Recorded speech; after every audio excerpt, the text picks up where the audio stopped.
कार्यक्रमाचे अध्यक्ष, पुरोगामी पत्रकार संघाचे राज्य कार्याध्यक्ष आदरणीय शंकरसिंह ठाकूरजी, आमच्या राज्याचे मराठवाड्याचे उपाध्यक्ष मुंगारे सर, मराठवाडा कार्याध्यक्ष शंकरसिंह मारुती शिकारे सर आणि नवीन पुरोगामी पत्रकार संघाचे नांदेड जिल्हाध्यक्ष विनायक कामटेकर सर आणि मित्रांनो, जास्त वेळ न घेता सर्वच पत्रकार बांधव आणि लोह्याचे सर्व आदरणीय प्रतिनिधी, सर्व समाज बांधवांना सांगण्यात मला फार मोठा आनंद होतो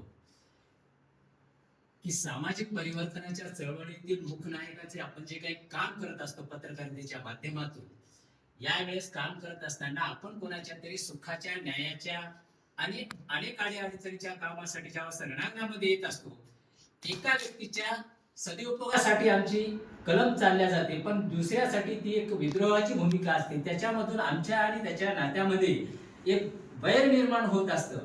यासाठी आपल्याला या संघटनेच्या माध्यमातून वैयक्तिक संघटन, वैयक्तिक संरक्षणाची जिम्मेदारी म्हणून आपण समूहाच्या कळपात या ठिकाणी सामील होणार आहोत आणि हेच कार्य तब्बल भारत देशामध्ये चालत आलेलं आहे.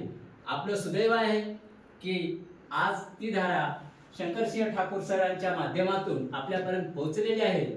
वेळ कमी असल्यामुळे मी जास्त शब्द बोलणार नाही, कारण यापुढे आपल्या संपर्क बैठका होत असतील. अनेक कार्यक्रमाच्या निमित्ताने आपल्याला मार्गदर्शन, तुमचे विचार आणि माझे विचार आणि आपल्या सर्वांचे विचार मिळून एक या भारतीय पुरोगामी संचावरून आपल्याला जेवढं काही जमते तेवढं आपण एक जनतेसाठी चांगल्या गोष्टीचा उपयोग करू, एवढीच आशा या ठिकाणी मी व्यक्त करतो आणि या ठिकाणी थांबतो. जय भारत.